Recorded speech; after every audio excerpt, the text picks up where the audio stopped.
You're Okay. listening to Talkline with Zev Brenner, America's premier Jewish broadcast on the air since 1981. And now, here's your host. Welcome back to the program, Mom. Zev Brenner. I don't know how many years has it been since we last had Norman B. Gilden on our program. He's been four and a half decades in fundraising. I know him from the OL organization, from Metropolitan Jewish Health Systems. I know him from other groups as well. But he's written a fascinating book called Learn from My Experiences, a collection of his essays on fundraising for professionals, lay leaders, volunteers, and the public. And in 2012, he founded a company called Strategic Fundraising Group, LLC. Good to have you back on the program. How are you? It's a pleasure. It's good to see you. You haven't changed at all in all the years that I know you. You look exactly the same. How do you not age? I feel older. There's so much going on. The world has changed, as you and I know. Right. Even That's the right. organizations you worked with have changed. They've grown tremendously and a much different organization today than when you were there. You know, there's an expression that I like to use every so often, and that is, if somebody sneezes, somebody else is going to say la briut, to your health. And that means, oh, good, I've got another name for an organization, la briut. There's so many different Jewish organizations. It's amazing. In fact, since you've been on the scene, there's so many different Jewish groups. Some of them duplicate their efforts. So the question, though, is how does one group distinguish itself from another in the fundraising capacity? Okay, that's an excellent question. Keep in mind that in the United States right now, there are roughly 1.6 million nonprofit entities, nonprofit organizations that are providing different kinds of services for the most vulnerable in society.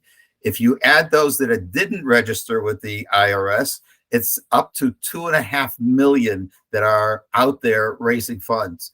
The Jewish entities have a big task in front of them. They need to distinguish themselves.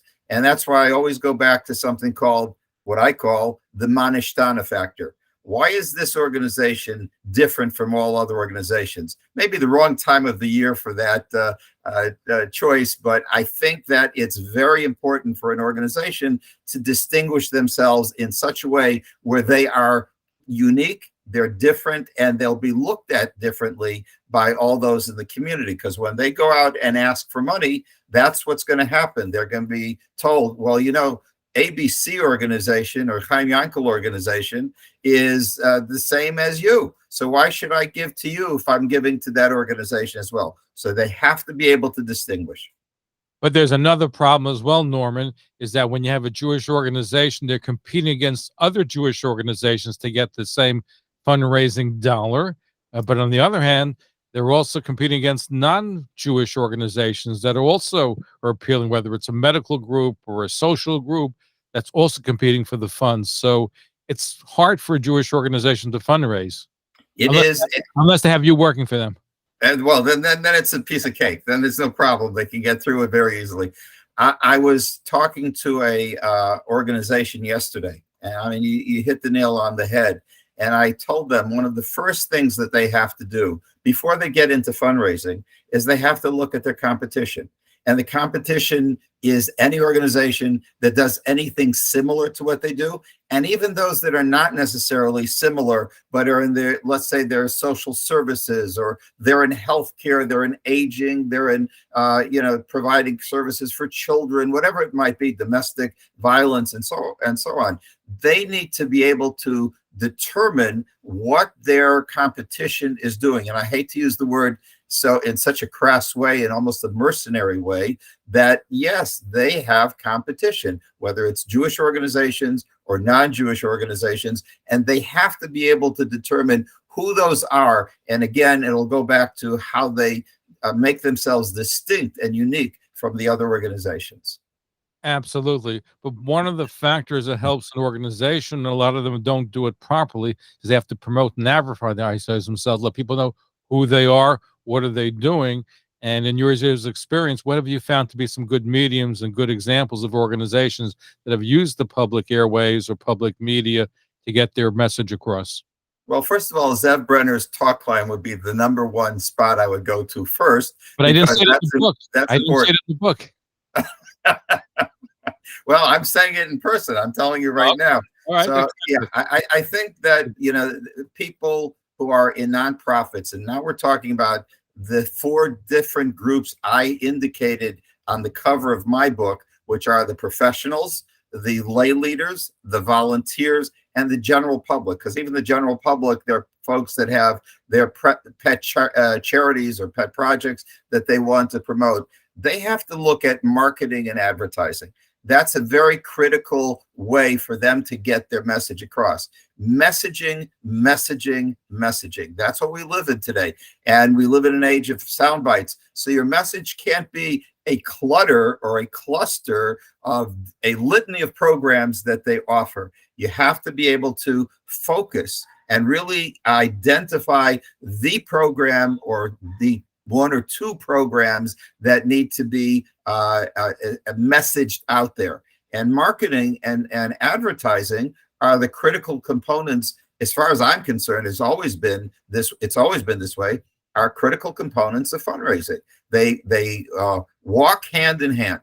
They need to be complementary. They need to complement each other, so that if you're doing any kind of advertising and you're doing any kind of marketing in some fashion without hitting people over the head, you need to be able to bring in your fundraising message as well. Very, very, very critical. And a lot of folks who are in the nonprofits don't look at it that way, and they really must look at it. Marketing in terms of whether it's print media, electronic media, and in today's world, social media. It goes without saying, I highly recommend to nonprofit organizations that they look at Facebook and they look at Twitter and they look at Instagram and all the other social media, how they can get their message across, and not always necessarily with a fundraising message. You just got to keep your visibility in the eye of the public. Absolutely. The squeakiest wheels always gets grease.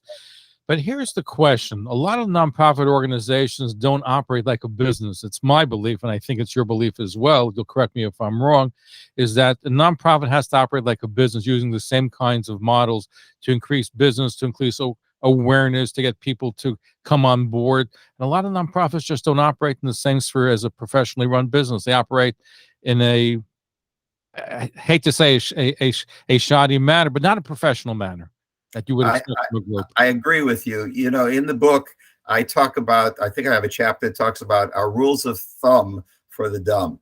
And I am very clear about the fact that there's a lot of intelligent reasoning and rationale behind some of the rules of thumb. In one area in particular, which I think organizations need to spend their time on, is planning.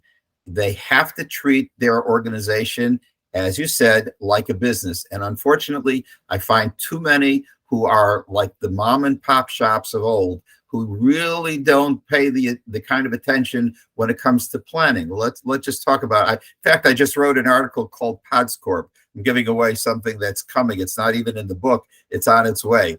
What is PODScorp? It's an acronym. I talk about acronyms in the article.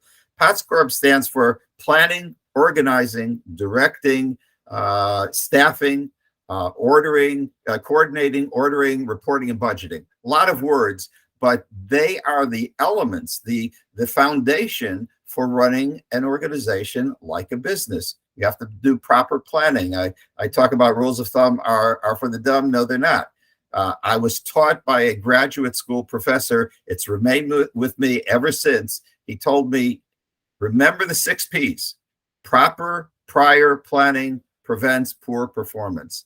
And that's a very key element that nonprofit organizations must keep in mind if they want to be successful. Treat the organization like a business. Look at the bottom line, not only the bottom line, but make sure that you know exactly what's coming. There's a budget that's involved. Make sure that you know how to project the budget. You can't just go into a vacuum. You really have to plan these things properly. In your professional opinion, you've been around 4.5 decades. What would you say is the Oh my, you really make me feel old now. I can't understand about how many years I've been in broadcasting. What would you say is the best run Jewish organizations in terms of fundraising? You can name a couple. Well, I can. I don't mind picking out some of them because they speak for themselves. Federation agencies, especially the federations themselves, are they really try to run a tight ship, and they look at the bottom line. They streamline services wherever they possibly can, and they produce as much as they can for the dollar. Another organization that comes to mind immediately is Chabad. Chabad does an amazing job when it comes to their fundraising. They are, whether it's on a local level or on a national level, they seem to have mastered the understanding of what it takes to do good fundraising. And then there are nonprofit organizations that may not be Jewish. You have the American Heart Association, and you have some of the other major organizations. I hate to use the term the organ of the month club, but basically whether it's heart or lungs and other type of issues that are health related. And they seem to also have learned the right way to do things. They don't treat matters like it's a mom and pop shop. They really look at the organization in terms of it being a business entity, and they make the most out of it. We're speaking with Norman B. Gilden. His fascinating book is called Learn from My Experiences, a collection of essays on fundraising for professionals, lay leaders, There it is. and the pub. There you can see it. And we just have to tell people how to get it, which we'll do shortly. And he's helped raise over $100 million for the nonprofit organizations that he's worked with. You started as a young age. I think you write about in the book that your father was a cantor. You were in shul, you take the pushka, and you raise money by people giving money in the pushka, and that helped you go to fundraising. Well, there were two stories related to that with my father. My father was a cantor. He was a chazan in Polanco, Mexico. We were there for 3 years. There was a wonderful shamash in the school, in the shul. In those days, they had as opposed to a gabbai, they had a shamash, and the shamash was the one who took care of all of the gabbai's duties and responsibilities. And one day he looks at me, and I had seniority because I was the cantor's son. So he gave me the push. He said, "Go around and get tzedakah from people." And it was a very invigorating feeling. It left an impression on me, that people dug in, whatever they gave, and I felt really like I was accomplishing something by walking around and getting people to give to the pushka.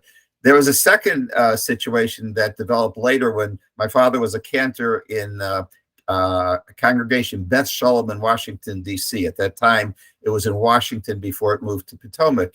And I remember being in the office with the executive director and my father. They were talking about the upcoming high holidays. It just happened to be this time of the year. And they sold tickets at a premium. There were, I think, close to 1,800 or 2,000 people that could fit into Beth Shalom for Rosh Hashanah and Yom Kippur. And I remember they're talking about the pricing of the tickets. The closer you got to the cantor, and the closer you got to the choir, and the closer you got to the rabbi, well, in some cases, I don't know if they wanted to be that close to the rabbi, but in any event, the closer they got to the front, the real orchestra seats, just like you would in any theater, the more expensive it got. And that was a very important fundraiser for the shul. They were able to raise a significant amount of money before the high holidays, not only for people who just make those the donations they make, but actually in the sale of seats. So those two left a profound impression on me, and I guess directed me later on in life to where I was going to go. So one question, and it's a great story. You're a top-rate fundraiser. One complaint that I hear from many different Jewish organizations: find me a fundraiser. I need a fundraiser. So the question is, how do you find a fundraiser? Because everybody seems to have the same problem. They're always looking to get a good fundraiser. So I have a chapter in the book called Fire in the Belly. And that's a really important chapter when it looks at fundraising, at fundraisers. I believe that if you look at somebody's resume, that you look at their background, and you do the research that's necessary to see how they got from point A to point B, how they got to you, that's fine. But there's another quality. There's a characteristic that people need to look at, and they don't always look at it. And that is, there has to be an excitement, almost like a burning desire to want to help the organization. It's what I call and I know others have called it the same, fire in the belly. And I think that is a quality that you really need to look for when you're looking to hire a fundraiser. And I would point that out as one of the things that people should be absolutely focused on when they hire someone in fundraising. But I think you need more than a fire in your belly. You want to be able to somebody who's able to go ahead and get people to give money, because that's true. So you look for other things as well. You look for someone with good communication skills. You look for someone who's articulate, somebody who can write well as speak well. Because if you're in fundraising, you're going to be speaking in front of an audience. You're going to be speaking to donors one-on-one for major gifts. You're going to be speaking to different groups, and you have to have someone who really knows how to get, again, I spoke about messaging before. They need to know how to get the message across. And they need to do it also in writing, because in fundraising, you have to be persuasive, not only verbally, but you have to be also persuasive when you write something. You know, I can remember a particular story where I wrote to someone and they actually responded to me saying, I was moved by what you had to say in your letter to me. That is very critical, that someone knows not only has the verbal skills, but also has the written skills as well. I remember a number of years ago, I did a program where they had a school in Israel how not to be a schnorrer, but a collector. So there's an art to doing it. So even if you're going out there, how to get the most money from the donors that you're reaching out to, that's a skill too. So what do you recommend for somebody? You have their ear, how do you get the maximum out of them? Well, there are two types of people generally who donate to organizations. People who are moved emotionally, and they're those who are moved only by number crunching. They want to see the metrics. They only want to see, you know, what's the budget, what's the bottom line, and so forth. So I just wrote another article that I'm going to be putting out, a column that I've written. By the way, when you come, you know, to my how we promote the book, in terms of if someone wants to buy the book or if they want to read other things that I've written on my website, which we'll talk about in a minute. The website has blog posts that I put on there that has these kind of stories. But to come back to your question, I wrote a story about the psychology of fundraising and how you can make people empathize. Sometimes not by talking about the masses, but by talking about one individual and talking how your donation and how your contribution will elevate that person's life, will give them a quality of living that otherwise they wouldn't have. So in the psychology of fundraising, one of the things that fundraisers do need to focus on is how can we touch the heartstrings? How do we touch the emotions so that folks are empathetic, not just sympathetic, but empathetic? They can put themselves in that person's shoes. That's so important. And then there's what I call the number crunchers. I recall very vividly, and I have it in the book as well, a story about going out to the West Coast and meeting with a hedge fund manager, someone who is extremely wealthy, had the ability to do whatever it is that we needed to get done at that time. And I can tell you this, he was not interested in any kind of emotional story. He said, give me the bottom line, show me the metrics, show me the numbers. I want to see, what it is, give me statistics on the organization, a statistical profile. So there are two kinds of people. Sometimes there's the in-between as well, but generally speaking, the emotionally driven donor, and then there's the one who's driven by metrics. And the fundraiser has to know when to push which switch, when to push which button.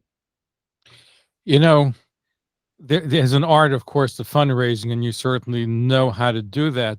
But we live in an age where you have a lot of, I'm going to separate Orthodox Jewish fundraising organizations and general Jewish fundraising organizations.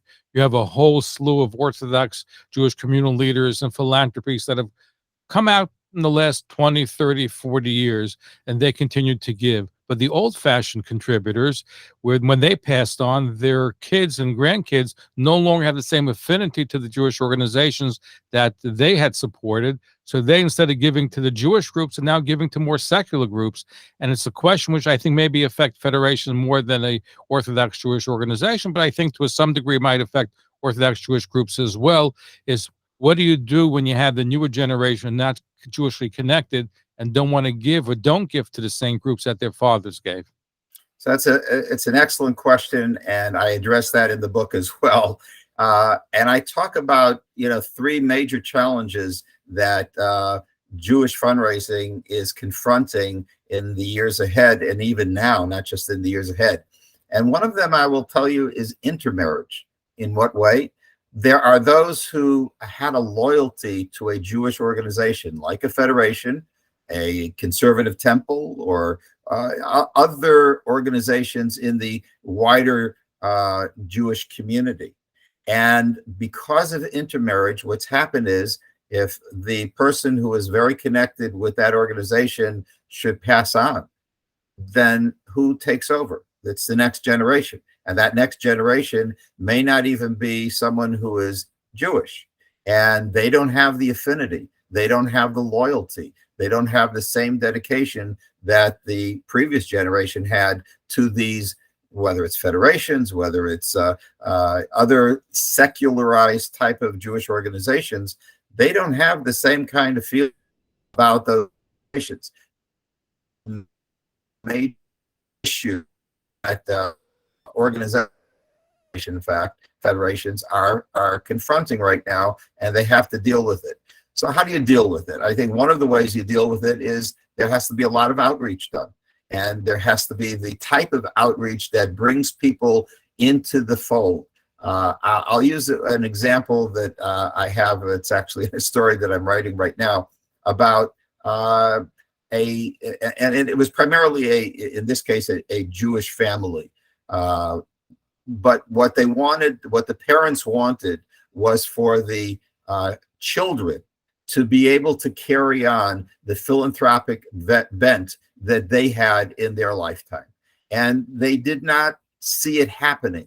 So what we had to do was basically pull together a committee, get the children to sit on the committee on a particular fundraising project until they actually felt ownership for that project. And it takes time. It's not something that's an overnight fix. It is not an easy fix at all. But you have to be able to reach out to these individuals and to the children and say, hey, we want to maintain continuity for something that we've been doing for all these years. It's a good cause. The only way to do it is to bring them along for the ride. Our guest is Norman B. Gilden. This fascinating book is called Learn from My Experiences, a collection of essays on fundraising for professionals, lay leaders, volunteers, and the public. He's raised over $100 million for fundraising activities over the course of time. Norm, fundraising has changed because now you have the internet. So in addition to going to donors and say, give money like we have in the past, a lot of money is raised online using crowd fund. What is it called? Kickstart and a crowd raise, and you have all of these new technologies that have entered into the picture. How's that changed fundraising? Because now a lot of campaigns are done online with matching funds, and they seem like they're raising hundreds of thousands, if not millions of dollars. I don't know how successful they are if it's just hype, but it seems like it's changed fundraising tremendously. So it has changed tremendously, and yet certain features remain the same. When you get involved with crowd raising or fundraising online and so forth, matching programs, there are matching gift programs online.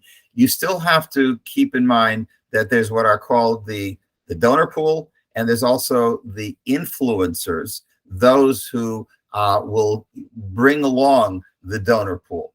And when you get involved in these technologies, you need to be able to reach out to what are called the influencers. So who's an influencer? For example, if you have a matching gift campaign, you need to go to people who are very adept in their social media to be able to influence others.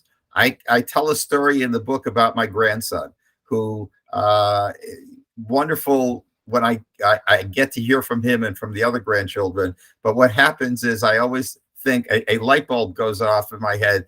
I said, okay, what is he raising money for that he's calling me now? I mean, they do call to say hello every so often, but very often it's, okay, I've got a school project, I need for you to donate.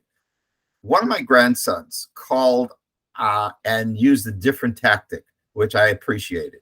And that was, he said, Saba, can you put my school's matching gift campaign on your social media? What that meant was he was looking at me as an influencer, since I have thousands of people who follow me on the different social media that I carry. And he said, he didn't ask me for a penny. Of course I donated. And what else am I going to do when it's a grandchild calling, right? But what he really was after was me, my social media. He wanted my influence over those folks that follow me on social media. And that is something that has changed, because you need to have those influencers who will say to others, it's a good thing to give to such and such charity. If you look at at Hollywood celebrities, some of these people have 10, 15, 20 million followers. All they have to say to their followers is, you know what, and some do, this is a cause, whatever the cause is. This is a cause which I think you should contribute to. And believe me, it's hugely successful. So the technology has changed, and how we go about it with that technology is so critical. And then it affects, obviously, the pool of donors. And those pool of donors who listen to what the influencer has to say will then make a contribution to the cause.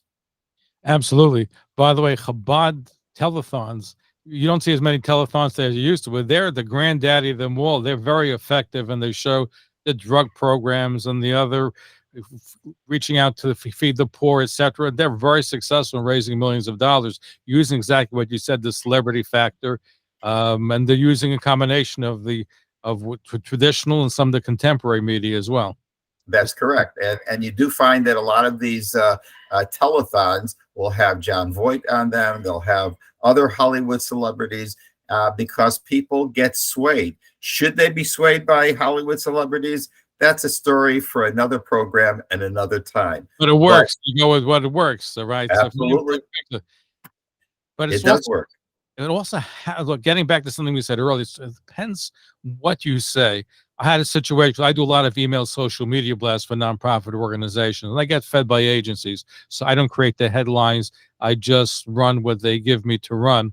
So I had one case where they ran a campaign and terrible response, like maybe an 8%, 9% open rate, terrible response.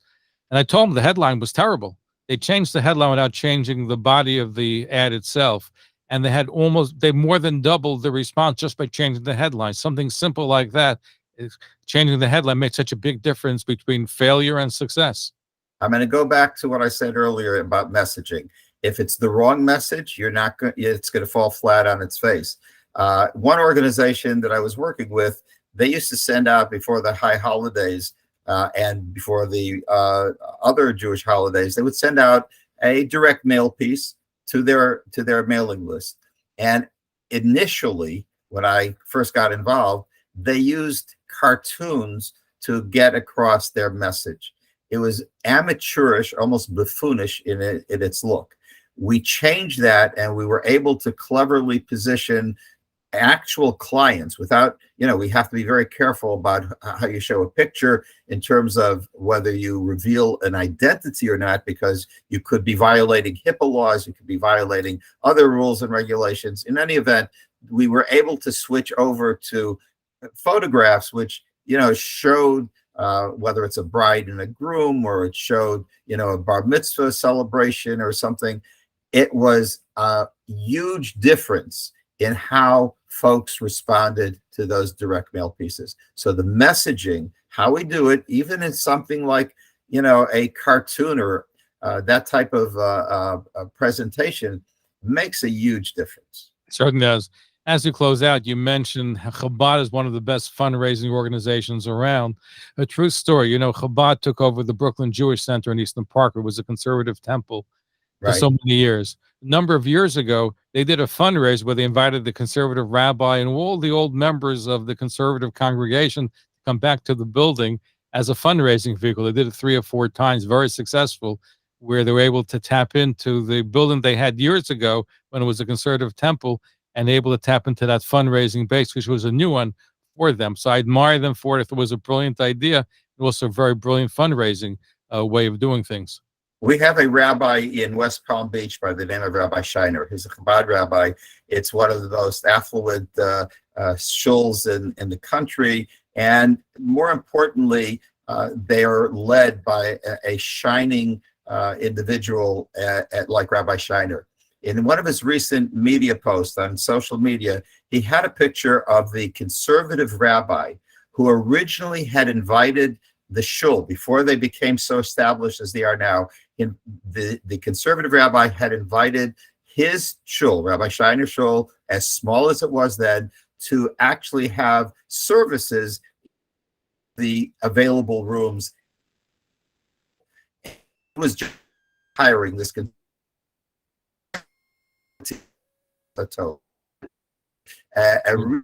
a shout out, man, to say we are where we are today because of this rabbi who's a conservative rabbi. And it really said lots. It wasn't fundraising, but you know what? These things register with donors. And it helps. Running out of time, may I recommend the book, Learn from My Experiences, a collection of essays on fundraising for professionals, lay leaders, volunteers, and the public. Where can people get a hold of the book? So if you go to my website, it's www. I don't know if you even need to put that in anymore. It's Norman Gilden, NORMANGILDIN, NORMANGILDIN.com. And on there you can get the book. Of course, you can get it at Barnes & Noble. You can get it at Amazon. But I already have those on the website. And anyone who's interested in reading things that may not even be in the book or learning more about what I do, who I am, my background, if they go to the website, they'll be able to see all of that. Great reading. My only complaint was you didn't have a list of actual donors and their addresses and phone numbers. That's the only thing that's missing from the book. It's like I told you, Zev, if I had those, they would be coming after me and saying, how could you after all these years? How could you? Can you imagine what kind of a bestseller would be, even more than it is now, if people had those numbers there, right? Well, but I said in the book, it's not a tell-all book. All right. That's the next. By the way, just as an aside, one last quick comment, and that is the book is anecdotal in what we do. It's not a textbook. So people who want to read a textbook, don't read my book. All right. This is not Fundraising 101, but you'll be able to learn so much from this book because there are experiences that people can relate to. Thank you for joining us. Thank you for having me. Appreciate it. Thanks for listening. For continuous Jewish programs, talklinenetwork.com, or our 24-hour-a-day listen line at 641-741-0389. For past shows, you can find us on iTunes, Spotify, Amazon, YouTube, Instagram, and all major podcast platforms, or jewishpodcast.org. Thanks for listening to the talklinenetwork.com.